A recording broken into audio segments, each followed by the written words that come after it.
Hey there YouTube, it's Nick with Feeding Fitness. I got a comment posted under my last video and I want to make a video response to it here. It came from Andrea123, and what she was wanting to know. She said that she's been losing some weight, been eating a lot of fruit, and that she spoke to what she called a health professional that told her she shouldn't eat that much fruit because of the sugar and fructose found within, and that she should limit her fruit intake to just 2 servings a day. She said she'd been eating 4, and that person told her that was too much. So I want to respond. I'm actually going to make 2 points in this video.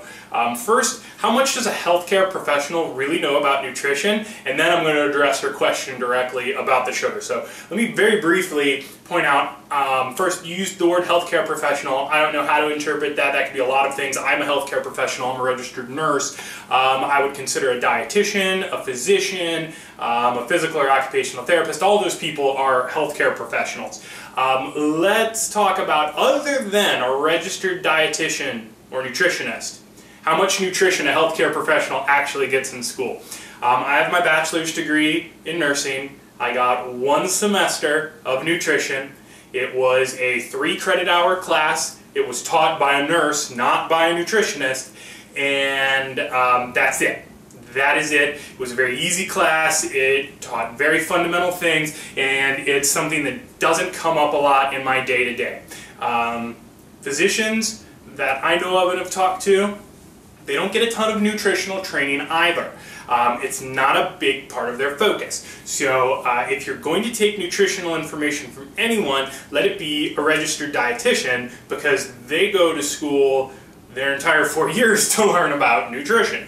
They are a much better source than a doctor or any other healthcare professional. That being said, they don't always get it right. So you can also go to straight up facts or information, which is where I'm going to pull into this talk about sugar, more specifically fructose, and how much of it you can have. Most of what I am going to be saying here is from an article written by one of my favorites, Alan Aragon, a nutritionist who knows so much more about this subject than many other people. I'm going to link the article I read and then briefly summarize what he shares with his insights on sugar and fructose. Alright, first of all, what are the fears of having too much fructose? Certain studies will show that fructose can negatively impact your hemoglobin H1C, one of the things that we look for in diabetics. Also, people have made claims that sugar is as toxic to your liver as alcohol. And these claims, while you can find some research to support them, they're outlandish, because most of that research has people taking in such high amounts of sugar, more specifically fructose, that it's something way more than you would take in on an everyday basis. So rather than getting into the specifics, if you want those, read the article. I'm going to briefly sum up what Alan suggested as far as your fructose intake. He said that conservative people will say no more than 30 grams of fructose. More liberal views on the subject say up to 100. So what do you do when you have that big of a range? You meet in the middle, 50, 60 grams of fructose. Let's cap it at that. Now, how do you know how much fructose you're getting? This is a little bit trickier, because most nutrition labels don't give you fructose. They'll give you carbs and sugar, and that's it. So you have to figure out what kind of sugar you're getting. Now, most fruits are roughly 50% fructose. You can range from 40 to 60 depending on the fruit. Is it worth tracking each individual fruit? No.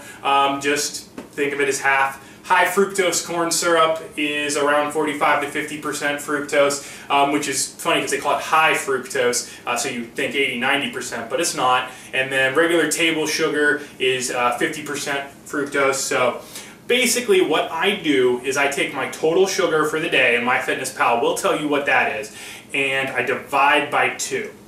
And if that number is under 60 or 70, I feel okay. Why 60 or 70 when I originally said 50 or 60 as being our cutoff? Well, that's because some of the sugar you get in the day is going to be lactose, and there's no fructose in that. That comes from your milk and dairy products.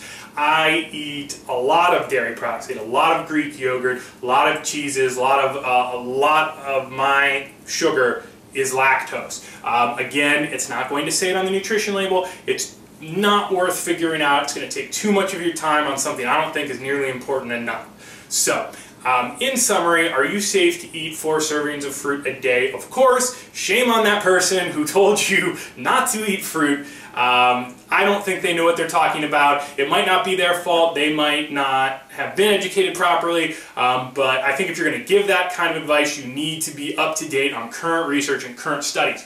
So, you can have 4 servings of fruit in a day, especially if you don't consume a lot of sugar otherwise. If you're already getting in a ton of sugar to where the 4 fruits are going to put you over, don't cut back on the fruits, cut back on all the shit that's making those 4 fruits put you over.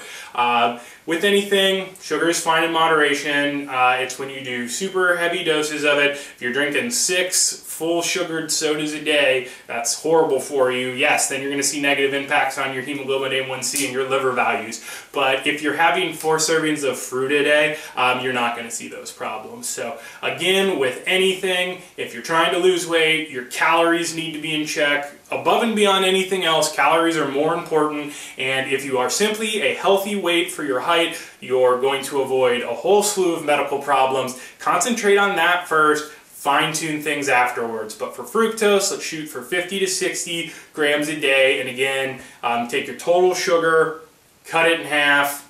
That's close to what your fructose is. The more lactose that you consume, the more that number is going to be off a little bit. But again, these are nitpicky things. I'm a big if it fits your macros supporter, so hit your carbs for the day.